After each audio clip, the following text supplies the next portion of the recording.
Welcome everyone to the Texas Co-Requisite Project Summer Learning Series. I'm Carolyn Reed and I'm the project co-director, and I want to welcome everyone again and thank you for joining in, and keep your calendars blocked for every Friday at 1. So we're going to have a whole series of webinars throughout the summer through August 14th. And today we have a presentation by Desiree Zakera. Did I pronounce it correctly? Okay. That's pretty good.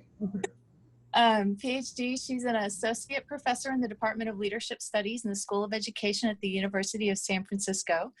And Desiree has worked as a researcher, student affairs practitioner, and higher education administrator in community college and university settings. Her engagements with college and university campuses and systems focuses on how inequalities structure the experience of underrepresented students in accessing and succeeding in higher education across diverse institution types, with a particular focus on how data, assessment, and policy interact to create and perpetuate inequities.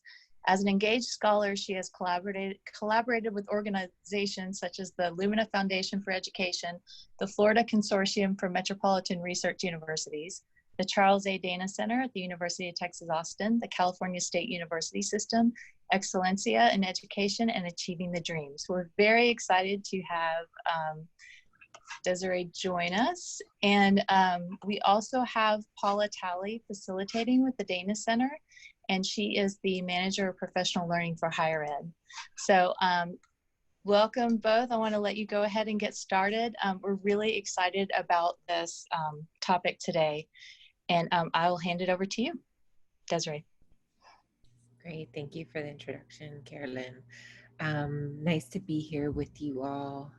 As amidst everything that's going on in the world, really appreciate taking the time out to be together, to be in community, and to really think deeply about the work that we do and how we can continue doing it to the best of our ability. I'm going to go ahead and share my screen. So I was on parental leave, and I've mentioned this before. I was on parental leave in the spring, and I feel like I came back and everyone's a Zoom expert, and I'm light years behind. So I want to make sure I'm doing this right. Can I get a thumbs up if you see a screen, not notes? Yes, wonderful. Thank you. Okay. Great. I went through half a presentation the other day without any slides presented at all while I was nursing my son. So that was fun on a presentation. So thank you for the thumbs up and the emojis and the head nods. Wonderful. So yeah, I'm Dr. Desiree Cerquera, she, hers. In my work, so thank you, Carolyn, for the great introduction and summarizing some of my experiences. I think part of what's left out in those traditional bios is why we're doing the work we do and how we come to this work. And I definitely come to this work through the lenses of the experiences that I've had as a first-generation child of immigrants, as a phenotypically light-skinned Latina, as someone who has been committed to student success and thinking deeply around what does equity look like within a student success agenda. In my work with colleges and universities across the country, I often meet really powerful, beautifully committed people who are working tirelessly on these issues, on how can we, improve student success, how can we better help students. And one of the things that I've really encountered is that sometimes a lot of that work and those intentions are coming through lenses that are actually working against equity. Lenses that are detrimental towards the outcomes that they're intending to achieve. And which is why I've really come to start really thinking deeply about what are these lenses that we use in ways that we're understanding the world. That's deep, hard work for us to do individually, and also work that we need to be thinking about then collectively and institutionally, how do we do that?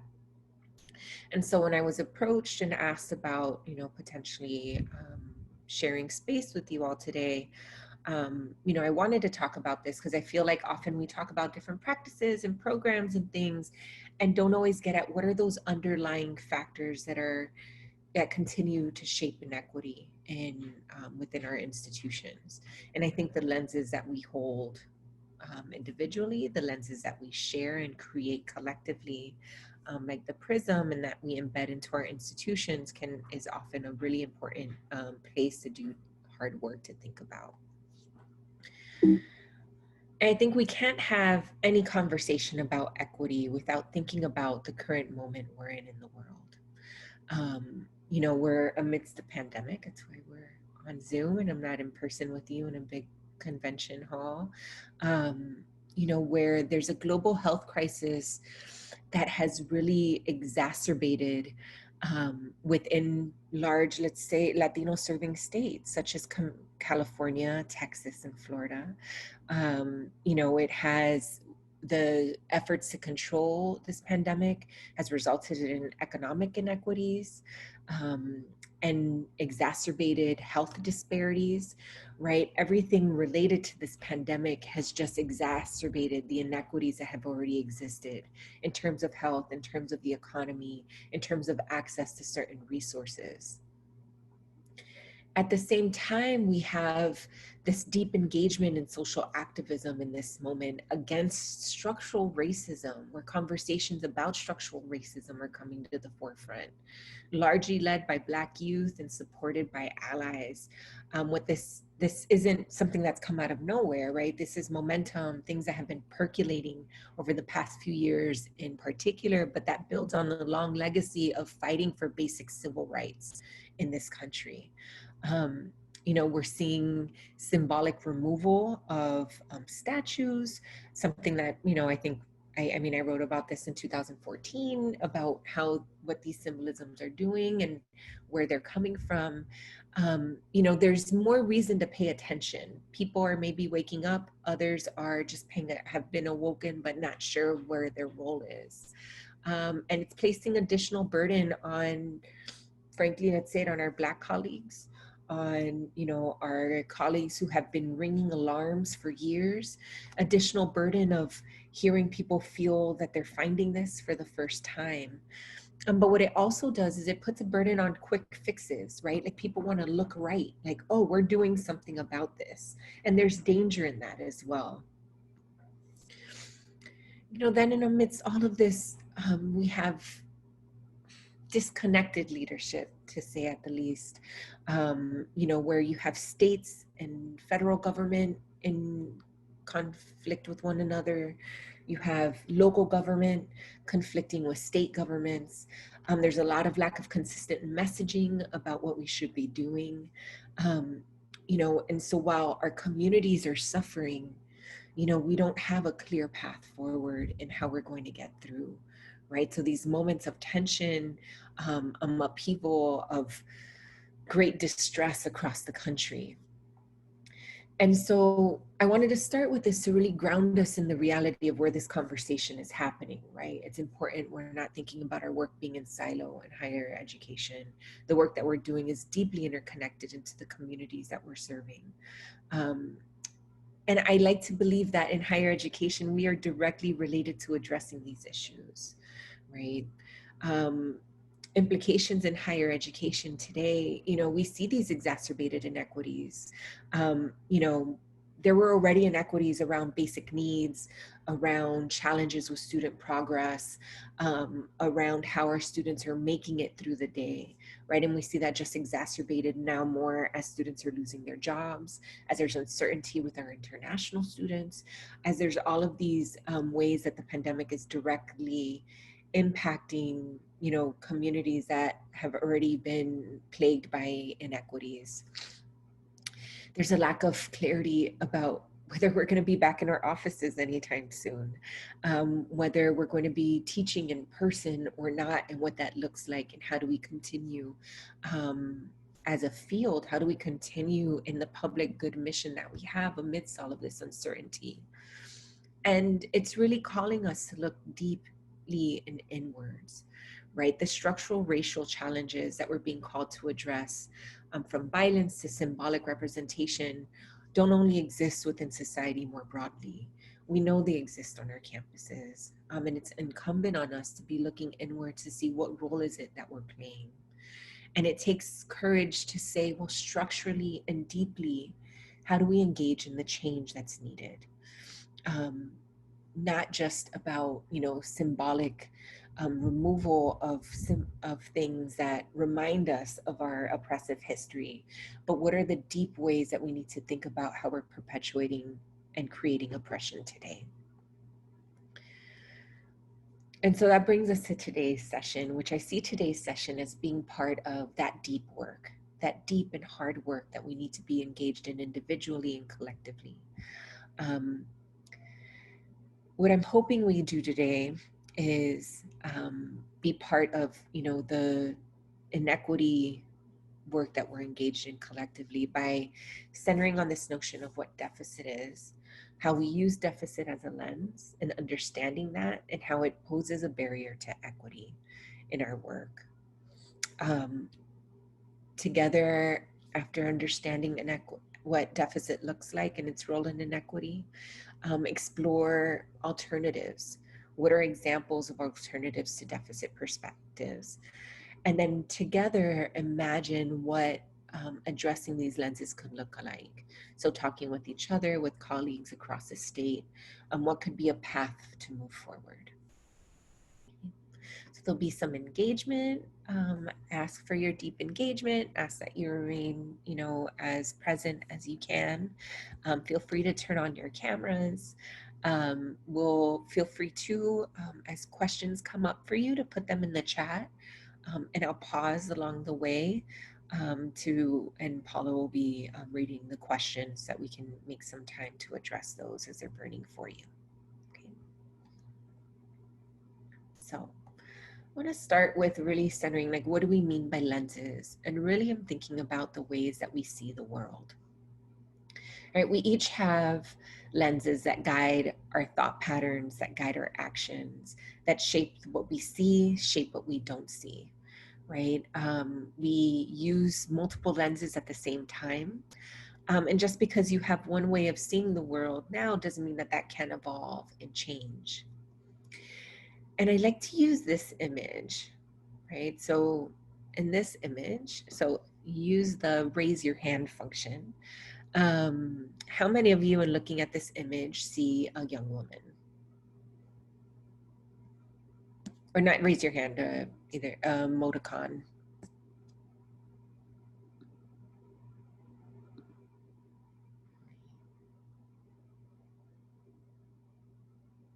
So how many of you, now when you see this, see an older woman?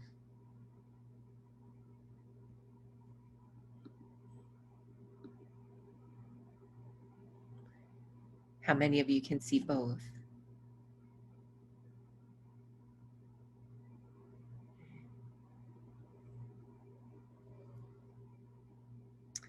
So you see the younger woman, this is her ear and her nose, her eyelashes, as she's like looking away from the camera and wearing a necklace, like a head wrap and a scarf.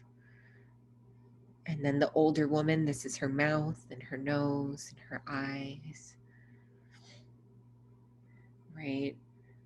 And so what this helps us, what I like using this as an example of is, we have maybe default ways that we looked at this image and saw. Maybe we saw the younger woman first, right? And we can reflect on that and think about how society portrays younger faces more prevalently. If we see an older woman, we can think about our own experiences and deep connection to, the maternal figures in our lives. But we have these multiple ways that what we might have first seen, or maybe we saw both at the same time and our eyes start flickering and switching between images. Maybe, so Nez mentioned that they had seen this example before, right? So being familiar with it, they could see both. I think some things take us a little while longer, but we can shift and we can evolve. Our first lens, the first thing that we see is shaped by the way we see the world, and that can adapt and grow over time. And similarly, this reflects just the way that we see the world. You know, we're complex and shaped in a number of ways. And it's really a culmination of experience of our upbringing, of our training, and how we were, you know, schooled through K through 12 and higher education, and our training in our professional roles, the experiences that we've had through our own education, through our ways that we interact in the world and our multiple identities, and the ways that we do our work, through the networks that we're a part of. You know, who your friends are on Facebook, or who you listen to and who you talk to, through what is presented to us in the media, through our aspirations and where we want to go. All of these things, you know, work in the wheels in our head and shape what we see, and how we see it. Um, I use this example with my graduate students, and they're starting to age out of remembering that when 3D glasses had these two different colored lenses. Um, but we have these multiple lenses, you know, a blue lens, a red lens, and we can use them together. We often aren't using just one lens, we're often using both. And when we bring them together, what it helps us do is see complexity and depth in the world around us, right? If we look through just one lens, we could see one thing. If we look through just another, we see another. But when we bring them together, it really helps us see how all of these lenses are interacting to shape, you know, the complexity in the world around us.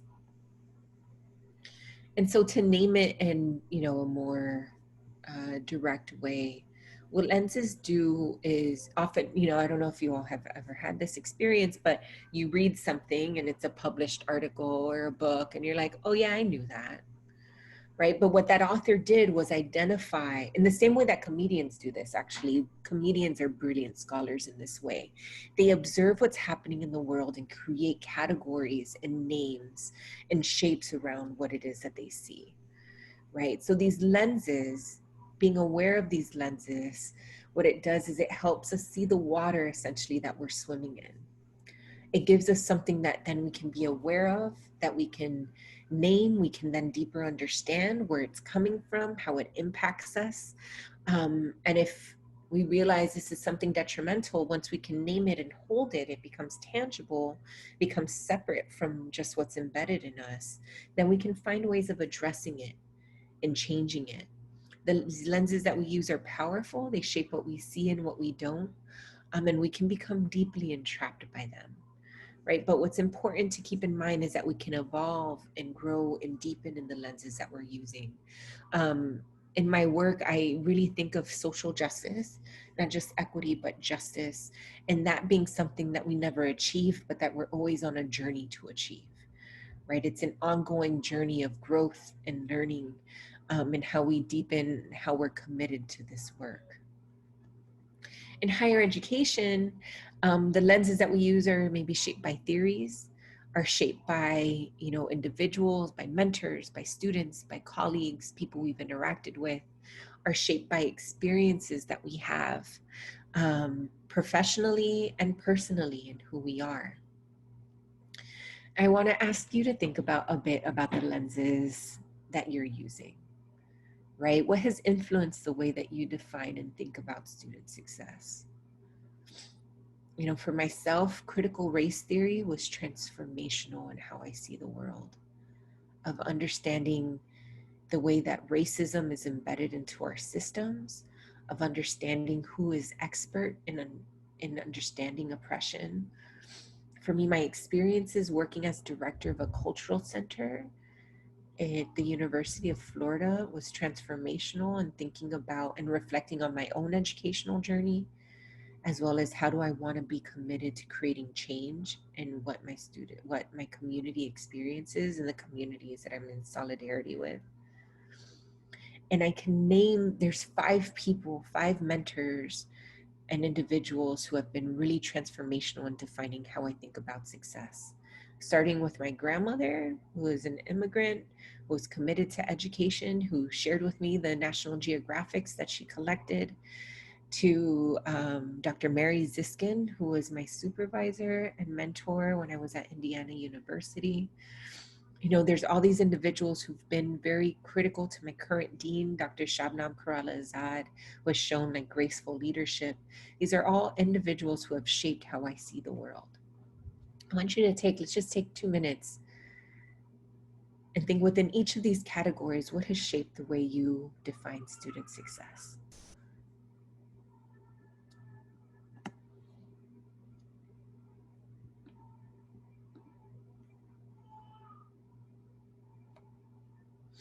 And feel free to pop those in the chat.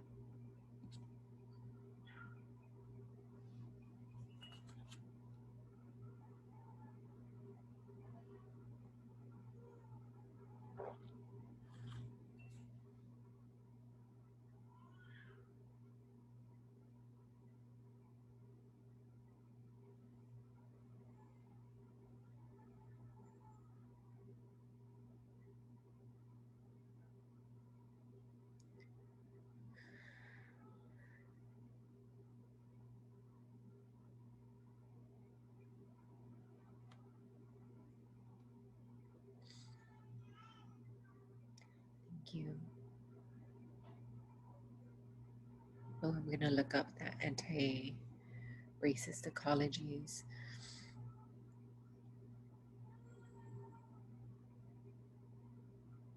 Beautiful influences from activists, from students, from negative experiences individuals have held to those observed in students and those students have shared.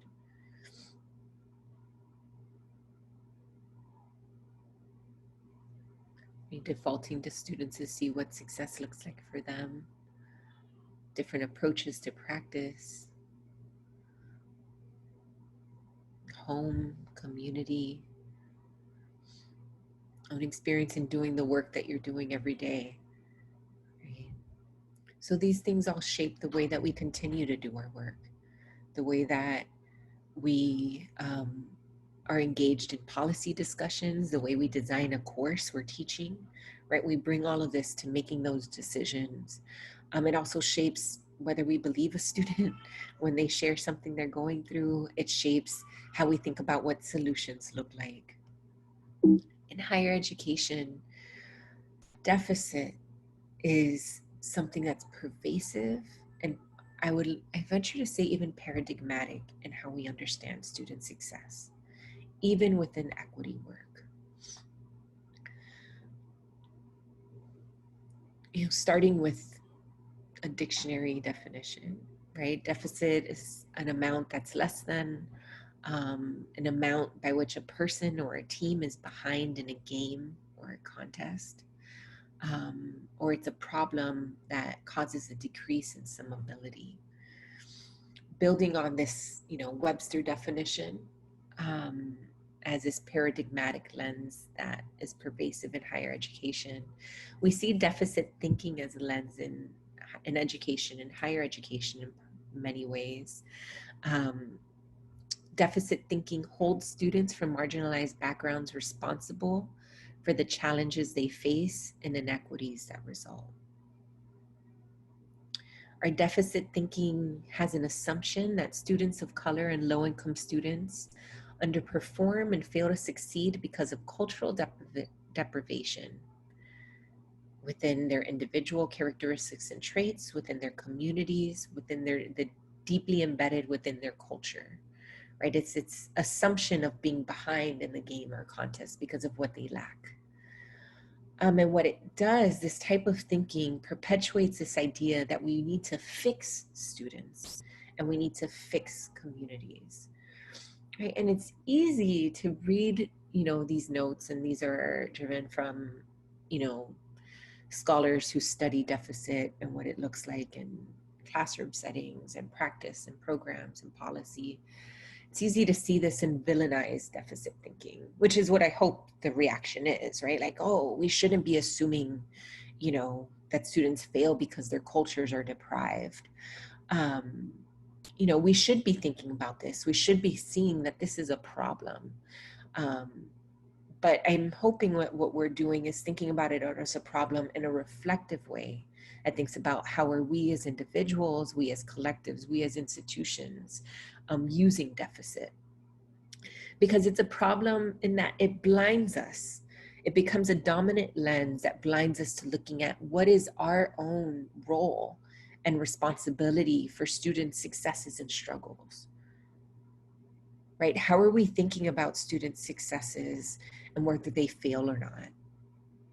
And are we using deficit in a way that ignores how we're creating barriers for students?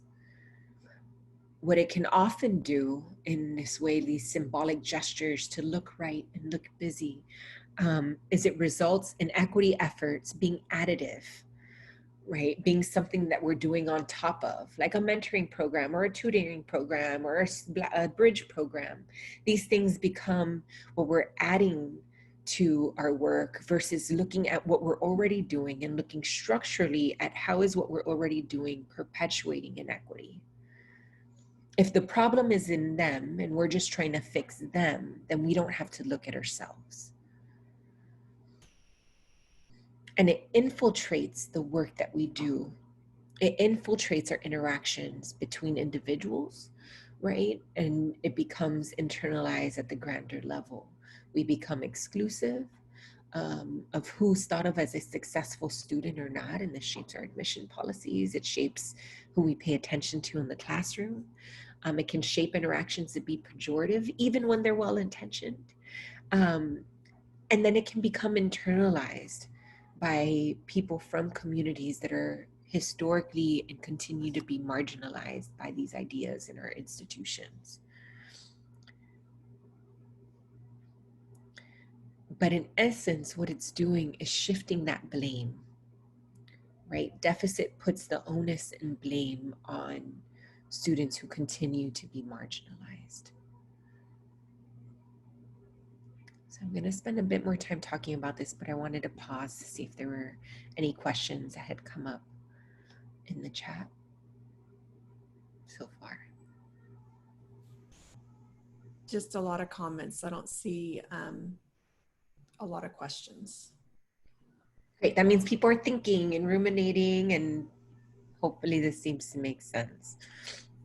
And what I want to do is talk a little bit to unpackage deficit lenses a little bit more before looking at more examples of deficit.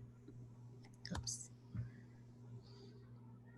Right, so, and this is largely drawn from Lori Patton Davis and Sam Musaeus, who looked at deficit, research that examines deficit, and came up with 4 interconnected and interdependent themes of how deficit is understood to play out in higher education, how it's conceptualized, how it's defined, and what the implications are of each of these themes. So these are all interconnected, and I'll break them down in the subsequent slides. And what I really want to do is highlight how deficit thinking manifests within this theme of what deficit thinking is. So really critical to deficit thinking is this idea that we're blaming the victim, right? That the inequities that communities face are their own fault because who they are, because their cultures are deprived, because of what they lack and what they do or don't do. This is distinct about deficit thinking. It ignores the broader forces of oppression that shape and influence outcomes. And it puts the onus solely and exclusively on individuals and their communities, right? It looks at individual traits as being sources of failure. And we might hear this in narratives such as, well, students are lazy, they don't try hard enough. And when we're doing that, we're disregarding, forces that produce and perpetuate challenges. And there might be an inclination here that isn't wrong necessarily to look at, K-12 education, to look at community forces in society and the media. But we have to be careful that actually the work here is looking inwards at ourselves, right? At our own higher education institutions, at our own classrooms, at our own policies, at our own practices. Blame the victim orientation also focuses on cultures and blames cultures, right? I hear this often. A lot of my work focuses on Latinx community and Latinx student success, and often hear the narrative, well, Latinos don't value education, right? That's the problem. That's why Latino students aren't successful. That focus turns to students' environments, right? Not our own environments, not the ways that our institutions are not welcoming or not embracing or designed to serve certain students over others. But it really looks at those home environments, those home cultures. We might see this also manifesting in, narratives such as like, well, students from low-income families just aren't able to study at home, right? It's not necessarily that that's wrong, right? I will tell you this, my baby's crying somewhere else in the house. You might hear him, my apologies. It makes it hard, right? That is difficult that I don't have an extra bedroom to just focus. But again, what that's doing is not saying like, well, where is the space that we're creating on campus so that low-income students have access to study 24 hours a day? Are we creating these spaces that are really dedicated to student success? Right, so the idea of the lens isn't that one lens is completely absent of truth, but the lens that we're prioritizing is blaming the victim. It's blaming those that are being marginalized. Okay. This next theme that is around deficit thinking and how deficit is defined in higher education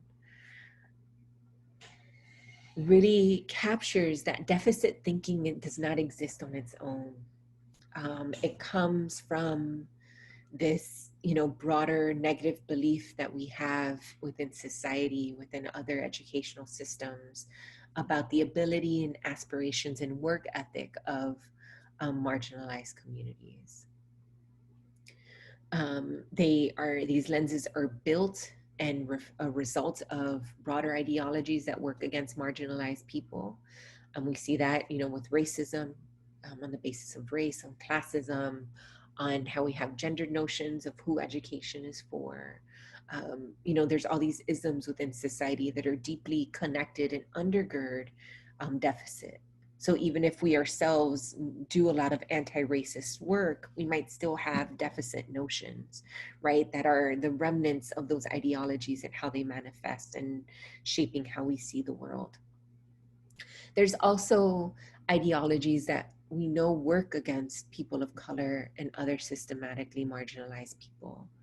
This idea of meritocracy, that anyone can work hard and get there. We know that there are glass ceilings. We know that there are ways that ideology works against people of color and other marginalized people. We know that ignoring color, ignoring race doesn't mean it doesn't exist, and it doesn't mean that our systems don't perpetuate inequities on the basis of color and race and income, right? So this deficit really reflects these ideologies and these isms. Even if we ourselves know at our heart, like, well, we know that meritocracy is a false ideology. We know that colorblindness doesn't solve racism, but it's still a reflection of it and helps. There's this interconnection with those ideologies, right? And we see this manifesting in narratives like, well, if we can just get students to work harder. Again, yes, if students work harder, they'll probably be more successful. But if all we're focusing on is how hard they're working, then we're ignoring to the ideas that the lenses that we have of who students are and how we should be supporting them, right? Or we might have notions of that community and what that community is capable of, right? These are manifestations that emerge.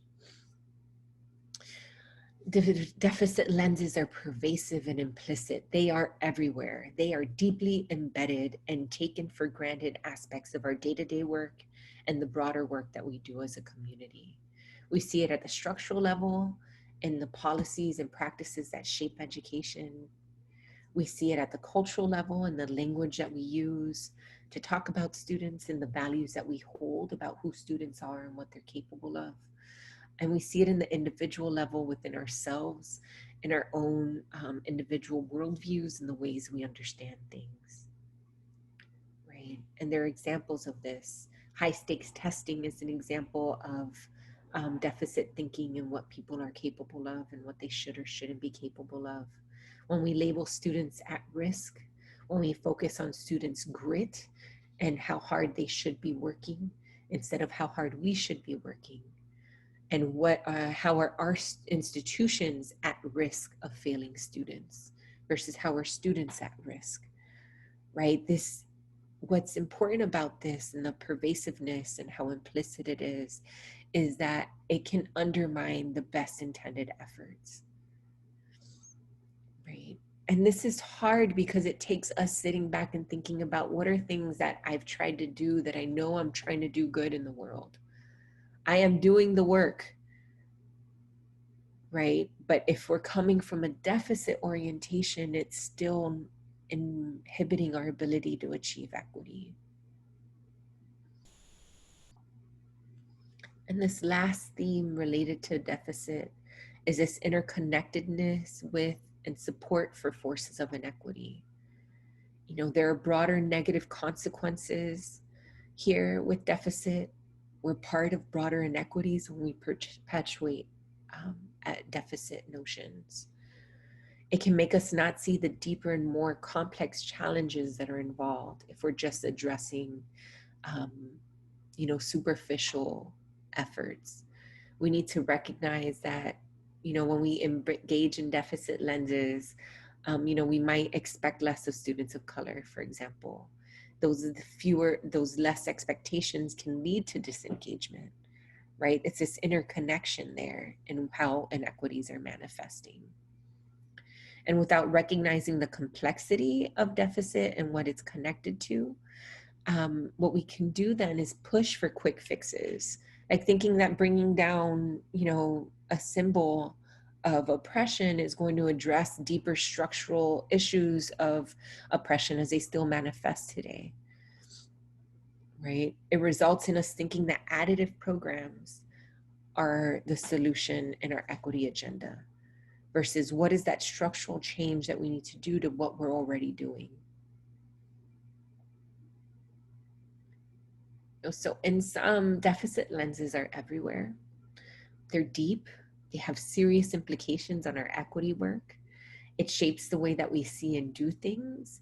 And it's really embedded in how we've been taught to see and do things. I want to pause there for questions. I'm not seeing the chat, but I have a notification that there's 19 things in the chat. Paula, are there any questions that we can address that have come up? No, there's just a lot of comments reinforcing many of the things that you're saying. And if anybody actually even wants to speak up and unmute, feel free to do that too, because I know there's some questions that are more comment based, but if you have a question too that you want to speak up and ask your question, feel free to do that.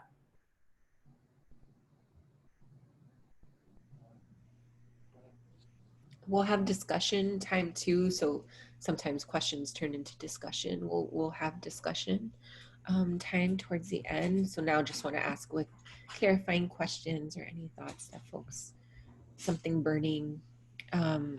Christopher, I think Paulo Freire was centering his work in primary education, but a lot of it has been extended to higher education.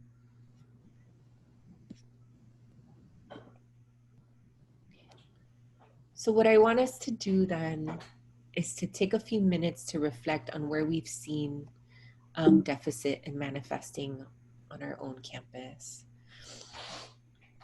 What manifestations of deficit thinking do you hear and see where you're at in your own context? So there's a few prompts here. Statements such as Latino families don't care about education, Black students always struggle in math, of seeing bridge and mentoring and tutoring programs offered as a solution to low student outcomes, hearing colleagues state things like, what we should do is just grade students of color less harshly, right? These are manifestations of deficit. Labeling at-risk students based on demographic background. We see this with predictive analytics often. quantitative data results being presented in ways such as Black and Latino male students fail to graduate at rates 3 times lower than white students. So we have a quick Zoom poll just to get a sense of what this is looking like across campus. So in marking all that apply, what manifestations of deficit thinking do you hear? And these are just a few examples. And if you see something else, if you've seen something else that's burning in you, if we've been going through this, if you can please indicate so in the chat so we can get a sense. And feel free also if you want to send that to me privately so that it could be anonymous. And then I can reshare it in the chat. Important comment by Tawana Smith. Ability, thank you, that's a blind spot in this presentation. There's definitely pervasive deficit thinking about ability and disability and how we label disability and recognize and fail to recognize the strengths of students with different abilities.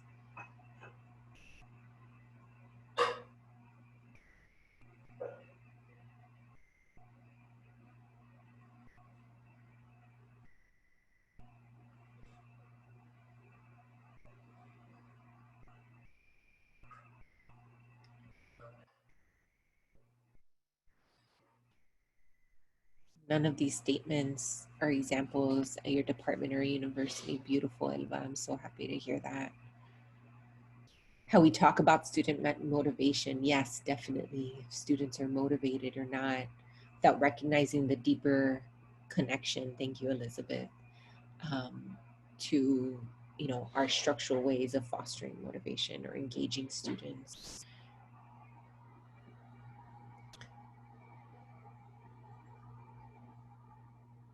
All right, let's give a few more seconds. All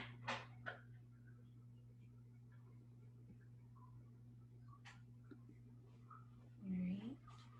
So let's see what we're seeing. So several of you have mentioned that at your institution, you're not really seeing this.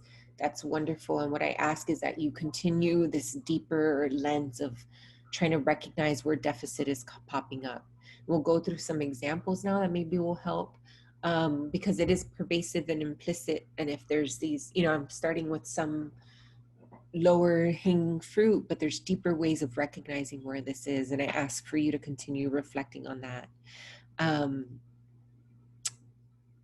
Based on, the poll results. So you should see it here. We're still hearing deficit narratives about students. The labeling of at risk, that's a deficit notion of who students are. There's a big issue with, we can do a whole other webinar, I have done whole other webinars on deficit and quantitative data and how that plays out, so hearing that on some of your campuses and how data are presented, assumptions made about what students' home lives look like and what they're capable of, these additive equity efforts really being, perpetuating, being part of deficit on campus. So thank you for sharing. So I'm going to, I think I did something wrong. So, as discussed, this is a dominant and pervasive issue, and it takes hard work to be aware of this lens, for one to just be aware that this lens is here and aware of all the ways that it manifests.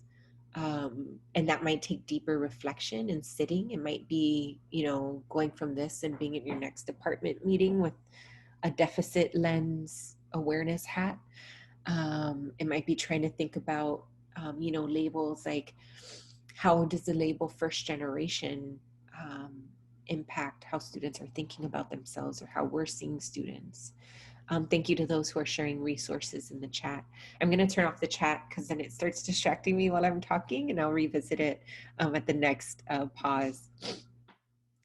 So one, how are we aware of these lenses? But then two, then what is our work to change it and address it? Our first sets of slides and what we've gone through has really centered on that awareness component. What is this? How can we understand how it manifests? Let's start being aware of what this deficit looks like around us. Now what I want to do is shift a little bit to thinking about, so what would change to this deficit look like?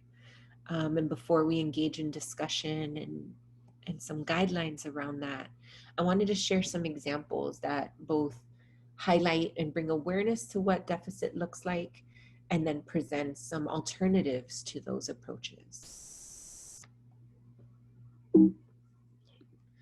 I want to start off with some images that I've seen be used to understand equity.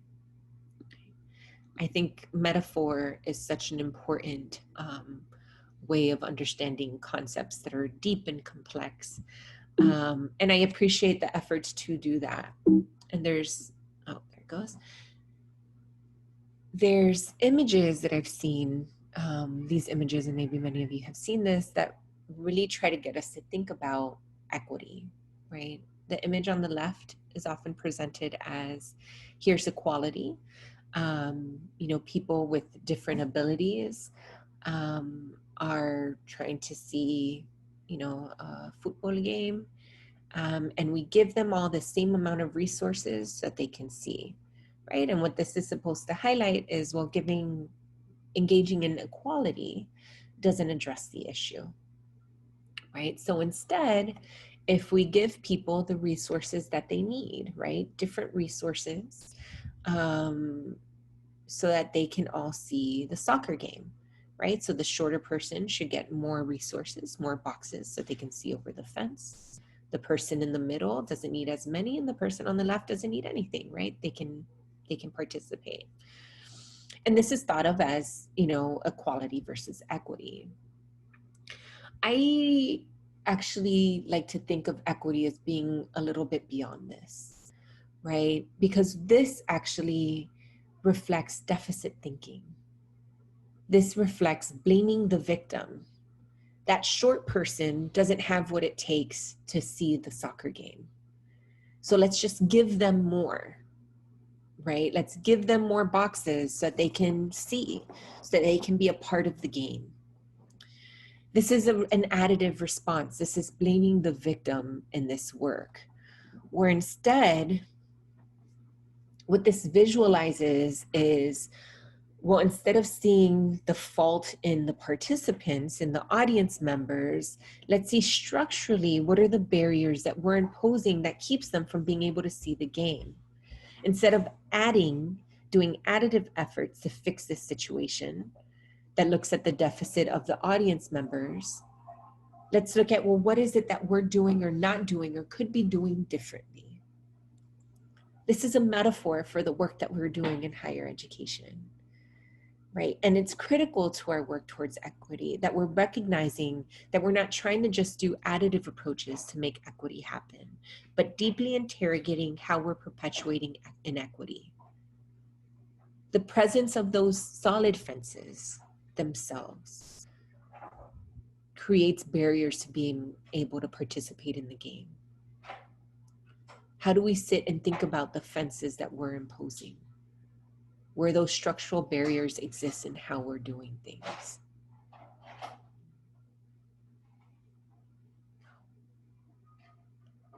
Keep going. So lifting some of the examples that I asked you to reflect on earlier of manifestations of deficit thinking and alternative approaches, you know, narratives like Latino families don't care about education, or Black students always struggle in math, having an equity agenda with good intentions that focuses on helping students. Let's help our students. We're here to help, right? Having bridge programs, tutoring programs, mentoring programs seen as that solution to addressing low student outcomes. Some alternative ways of thinking and engaging with these notions could be, instead of statements like Latino families don't care about education or Black students always struggle in math, asking questions like, how can we better engage the Latino community as an institution? How can we be better engaged with them and working with them? versus coming in with this notion of we know what to do and working with this community? How about deeply thinking about how are we engaging with them in ways that are distancing us from them? What approaches can better support Black students in their math coursework, right? What are ways that our approaches maybe aren't serving these students as well, that we can rethink and better think about? How about an equity agenda instead that focuses on identifying the barriers that are being imposed and addressing them, right? Not one focused on just helping students, but that focuses on helping ourselves, right? To be different, to identify how we could, what our fences are. And bridge programs being just one part of our efforts to better know and support our students in their success, but not the panacea, right? Setting up these programs, setting up our colleagues to be in positions where they have to continuously defend the value of their program within a broader context that positions their students in deficit, right? This isn't fair. This isn't right in the work we're doing. This can't be the only way that we're trying to address inequity on our campuses.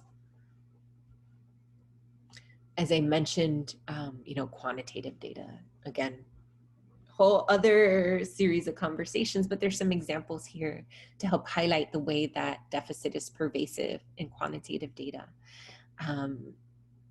A few examples, commonly we might see things like, the strongest predictors of student success in mathematics courses was being African American, coming from a low-income household, and being in a course taught by part-time faculty. Or statements like Latinx students are 3 times more likely to fail English courses than their white counterparts. We often tend to think of quantitative data as being objective. It's just being presented as just what it is, right? Without recognizing the deep subjectivity that can come from a deficit lens in the quantitative data that we're presenting. Demographics are often used to predict or explain outcomes. Alternatively, we can do things like looking at the same data table and say, well, across pre-baccalaureate math and quantitative reasoning courses, we know that low-income African-American students are more likely to be in courses taught by part-time faculty, right? And again, this isn't specifically targeting part-time faculty. What it should do is raise questions of how are we supporting our part-time faculty to teach these courses? Right? It's not, well, our part-time faculty suck, right? It's like, how is our institution supporting them to be able to do this really difficult work? Success rates in courses taught by these faculty might be significantly lower than those taught by full-time faculty because we know the resources that we're giving different faculty look different because just 20% of these courses are being taught by full-time faculty. Right? It's trying to deeply interrogate how is it that we're teaching these courses? What are the structures that we have in place at our institution that might be contributing to these rates and how we are failing students? Continuing these types of examples, we can look at, these data that, we start with. Even in an equity agenda, we want to break out data. And look at demographics and how different students are being, are being served within our different classes. So, we could start, my deficit view of these data would start in saying, okay, so we see African-American, low income, first gen, and part-time students, in a deficit way, we'd say have lower success rates in our introductory math courses. Right? We can look and say like, well, what services can we give them? Maybe we can look at best practices, see what tutoring services might be helpful, maybe supplemental instruction, maybe peer mentoring. What are some of these, additive things that we can do?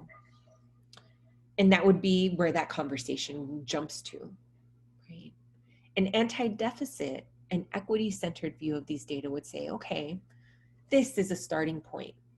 This isn't let's start here and then jump to solutions. This is our starting point. Now let's better understand how we as a campus are contributing to these outcomes. And we can look at maybe survey data, or we can look at deeper other data that we have access to to better understand students in these courses. And maybe say, okay, well, digging deeper, what is it like for these students in these classes? What does it feel like to be in supplemental instruction when others are not, right? We know the literature tells us that having a faculty member of the same racial background contributes to student of color success, right? But for African American students, that rate is much lower of having a faculty member of the same background. That's something that we as an institution can think about and reflect on. Are we providing supplemental instruction? Are these courses taken at the main campus versus a branch campus that might be have fewer resources in different ways, right? Or who is teaching these courses? What it helps is to really turn to saying, let's start with our demographic data and dig deeper into the students who we know we're serving less to better understand how is it that we're serving or not serving them. Maybe it calls for qualitative data to supplement it. Maybe it calls for doing, surveys. But really what it is let's look deeper into what we're doing and what we're not doing. So I want to take a pause here and see if there are any questions that have come up. Yeah, I actually think this one might be a question for you. This is from Yolanda. Any suggestions to identify, address, and repair microaggressions that may feed into self-fulfilling prophecies that make students feel unwelcome and more likely to withdraw? For example, colleagues' email signatures includes ultimately you either want to learn or you don't. Definitely have suggestions. I think there's, so thank you, Yolanda, for the question. I think what I'm hearing is this reflection on where am I seeing this happening, right? Where am I seeing these deficit notions in things as much as like an email signature, right? Like that's important. What message does that reflect? What values does that convey to students in the ways that we're thinking about them, right? And as, so great question. As we continue, actually want to talk about what are those values that we have. I don't want to skirt past the fact that you asked about microaggressions. Okay, I feel like that's a whole additional webinar discussion to really think deeply about what microaggressions are and how they manifest. I think the focusing on what our deficit lenses are, microaggressions are one of those implications. We talked about deficit lenses being interconnected to deeper systems of inequity and oppression. Microaggressions are definitely a manifestation of that. The example you provide of either students care or they don't, I think is not an issue of a microaggression. I think that's an issue of what values you have about who students are and what they're capable of, right? And as an institution, how do you establish a shared sense of values and what you think about students? As a department, at the individual level, department level, institutional level, what are those? We tend to assume those values of each other. How do we establish them, and how do we continue reminding each other that these are the values that we have, and continue reflecting on them when they need to grow?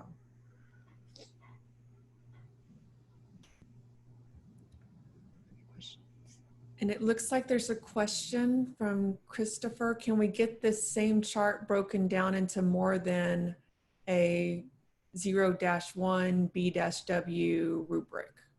I think that might be a general comment, but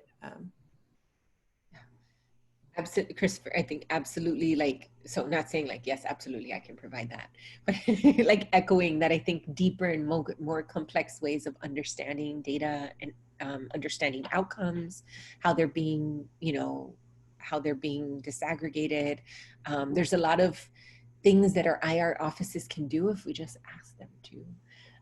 But again, echoing the response to Yolanda's question and comment is, they need to be value driven from a deep commitment to equity and a deep anti-deficit way of engaging with students.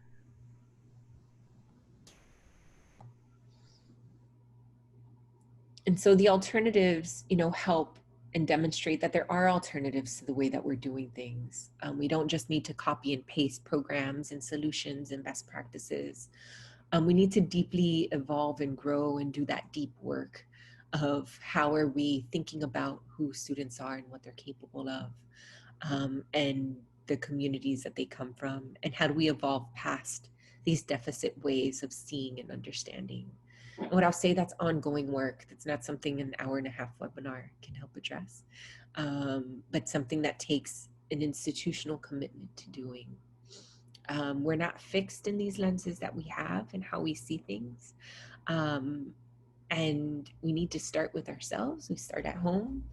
And then think about, okay, so not just individually for me in my classroom, me and, my role and how I work with students, how I work with the institution, but then collectively within my area.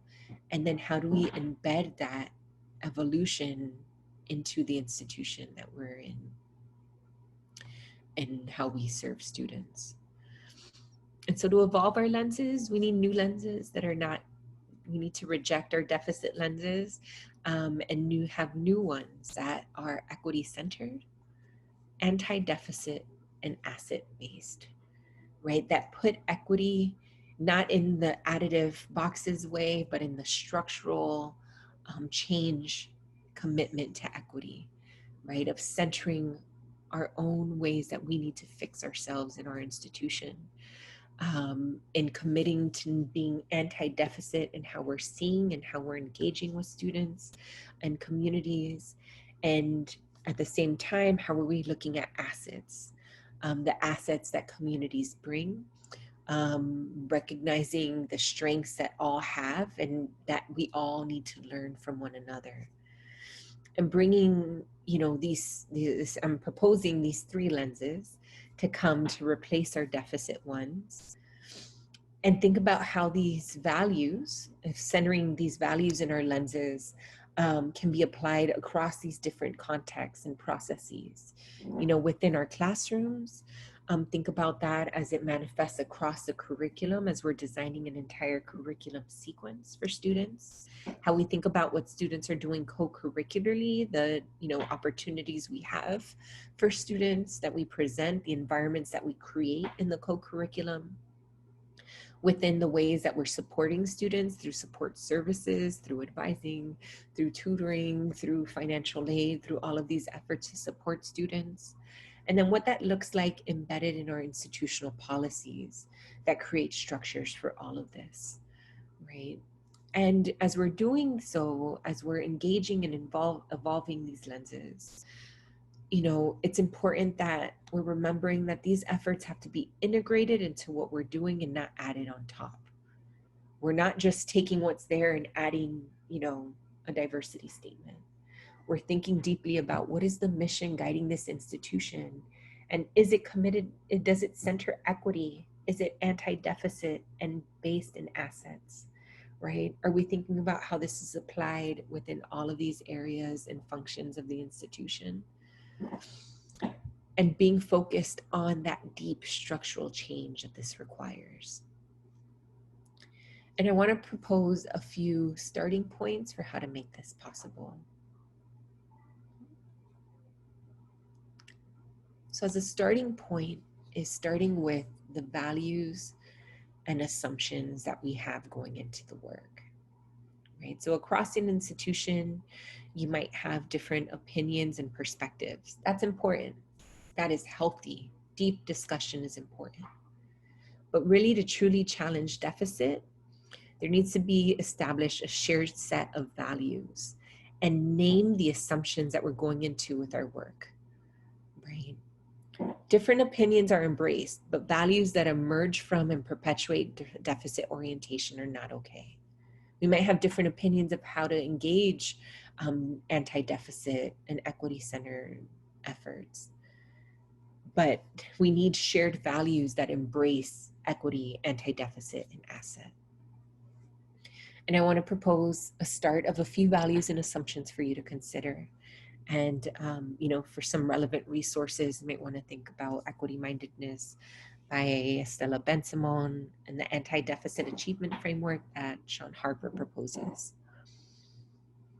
A few values and assumptions to start with. One, that exclusionary practices, institutional racism, and power asymmetries impact the opportunities and outcomes that are available for minoritized students.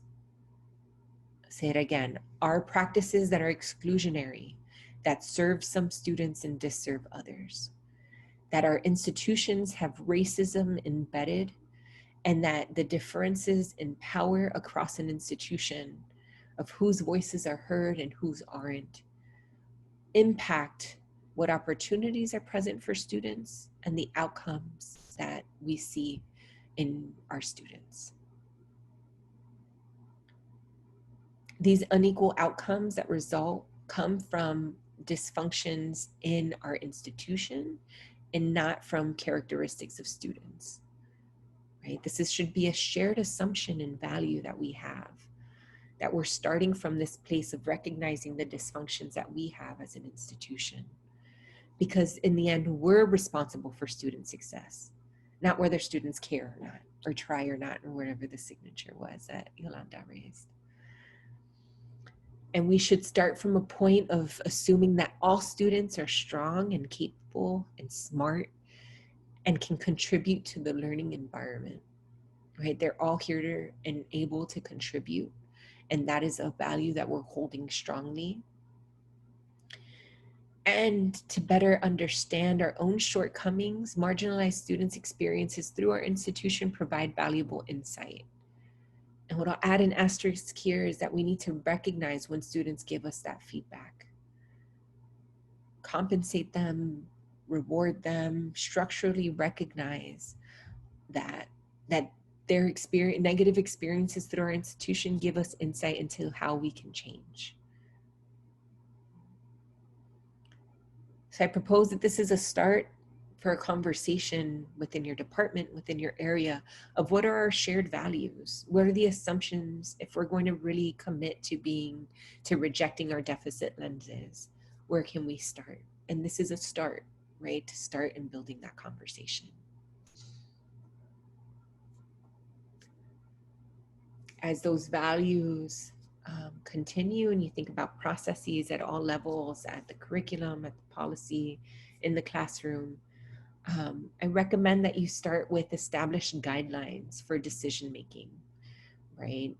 That really thinks about how to engage in equity in an integrative way, where you have a set of guidelines that maybe you print these out, and then before every meeting, before anything, you sit and revisit your guidelines. I've seen this at institutions where they've adapted frameworks for their decision making embedded in anti-racist policies. Right, so a start for these guidelines is, make sure that you're engaging in equity in integrative, not additive ways, right? Focusing on the fences. How are you deeply thinking about integrating equity throughout your processes? Have guidelines that establish that you're ensuring that the way you talk about students, the way you're evaluating programs and student success, and the way that you're developing solutions are really centering the responsibility of the institution in and for student success, right? We are centering institutional responsibility as we're making these decisions. That there's space for courageous conversations, right? Conversations that allow vulnerability, allow people to ask dumb questions, right? That allow people to ask critical questions of one another, that call people in instead of calling people out, that draw people into a deeper conversation, that allow for us to better understand deeply how inequities are shaping our institution.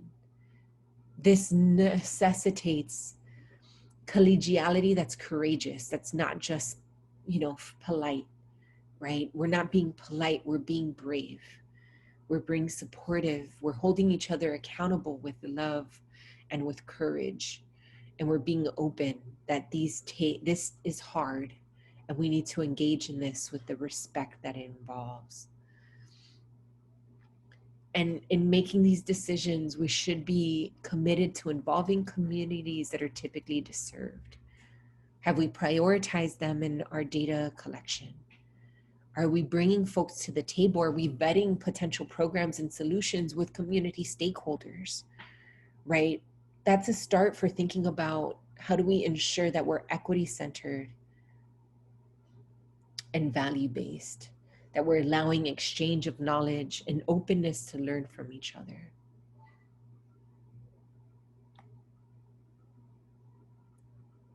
So I want to pause there before we go to discussion. You had one more question. To what extent should we acknowledge that these discussions are never and have never been apolitical, non-racist, etc., such an acknowledgement would constitute the deepest disruption of our model of education in its history? Yeah, I think you asked and answered the question. And if you start from there, I mean, hopefully there's a critical mass of folks who are starting from that position. Sometimes it's coalition building to start with those conversations, knowing I've done this before, knowing I'm going into a contentious meeting. I start with talking to a few colleagues, maybe even over text, like, hey, in this meeting, like, I want to raise this. How do you think about this? You know, let's start with this acknowledgement that we're doing something new and different and hard, and that there aren't always good models of how to do at our institution, right? If we're engaged in this deep work, then we're admitting that there is deep racist, ableist, you know, gendered, sexist, like all of these different values undergirding what we're doing. So let's start and establish some shared values and some shared guidelines that we can hold each other to, right? That process of coming up with guidelines and coming up with shared values in itself should help in addressing some of those concerns. So I pose these as a start, you know, a start for those conversations as you're moving forward in the co-requisite work and all of the work that you're doing on your campus. You're here because you're committed to student success and you're committed to equity. I want to make sure that we have time as a group to really talk about these things, to really start these conversations that hopefully you can continue building on as you return to your own home groups.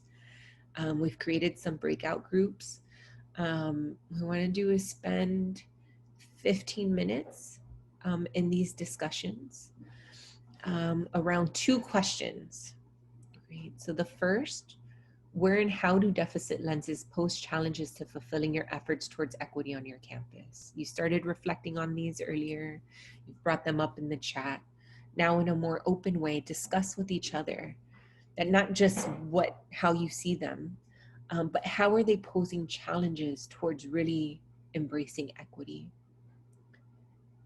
And the second question, separately, what steps can you take towards addressing these? So not what is your solution to them, but what is that path, right? What are those steps towards a solution? Okay. Before we go into breakouts, there's some guidelines. For the conversation itself, I ask that you're listening to understand. You're not just waiting for your opportunity to speak.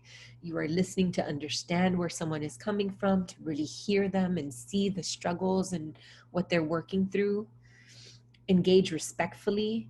You know, recognize if you're taking up too much space. How do you support each other so that everyone has a safe space to participate? Please stay centered around the questions posed. There's limited time for these discussions. And ask that we have some Vegas rules here, right? You know, you'll be in a small group with colleagues at other campuses. Things might be disclosed that, you know, incriminate them, that might position them unfavorably politically. Please respect that. Please hold confidentiality. Logistically, ask that one person in the group take notes. So so being linked in the chat is a Google Doc that everyone should be able to access. You don't have to sign into the Google, but if you can capture key gems from your conversation along these discussion questions, as well as, you know, if any questions still emerge, that come up for you, and if there's any other gems in the conversation that don't fit within these discussion questions. But ask if someone could capture that so we have this collective space for ideas across this, the folks who are participating, and ask for someone to keep an eye on time. So you'll get a 1-minute warning, and we're gonna end at, so we're in 2 hours, so 2:27, and then we'll come back to wrap up. Okay, so with that, if can get help sending folks into their breakout rooms.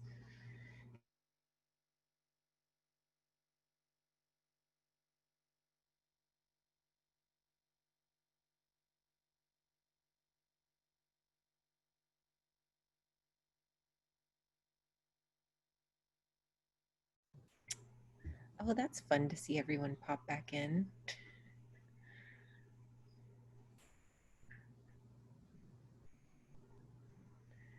Everyone's videos are on now, so it's great to see some of the faces that were dark blank screens.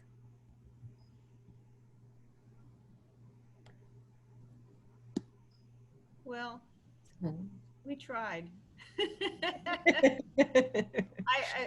I spoke the most, but I don't feel qualified to say anything because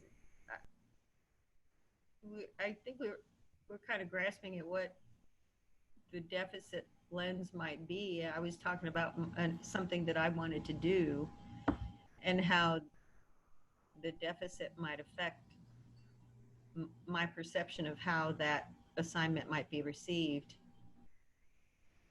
and whether I should even, and how I should couch the assignment. Yeah. So I'm happy to, if you wanted to stay after to talk a little, I saw your question in the chat. I'm happy to talk a little bit more about that. Oh, okay. You want to hang back. I'll hang. I do want to ask just if there are any folks who want to share any big key takeaways from their discussion, and what you took away. What are some things burning with you from the discussion that you want to carry forward?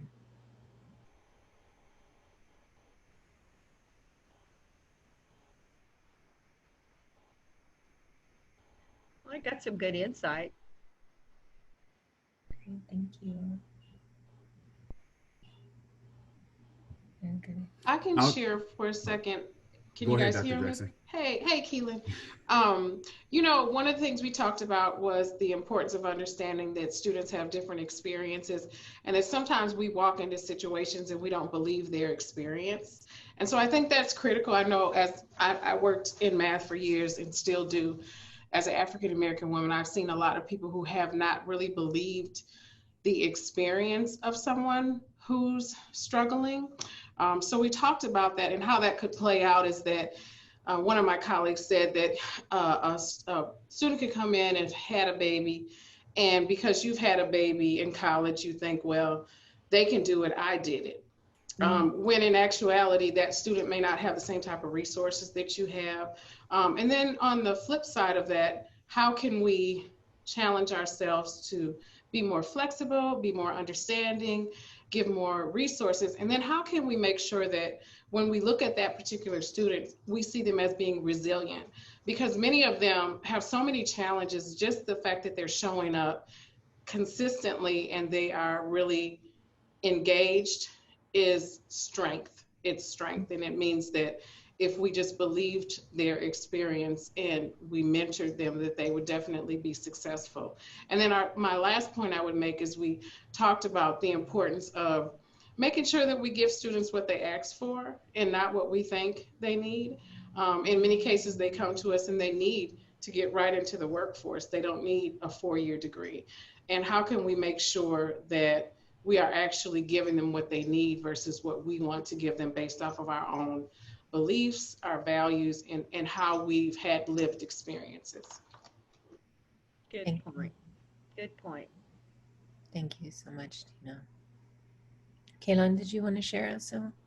Yes, and first I want to say definitely thank you for everything that you shared throughout your presentation. And for just a quick introduction, I'm Keelan Morgan, and I work at the Texas Higher Education Coordinating Board and oversee the professional development grant that this opportunity is funded through.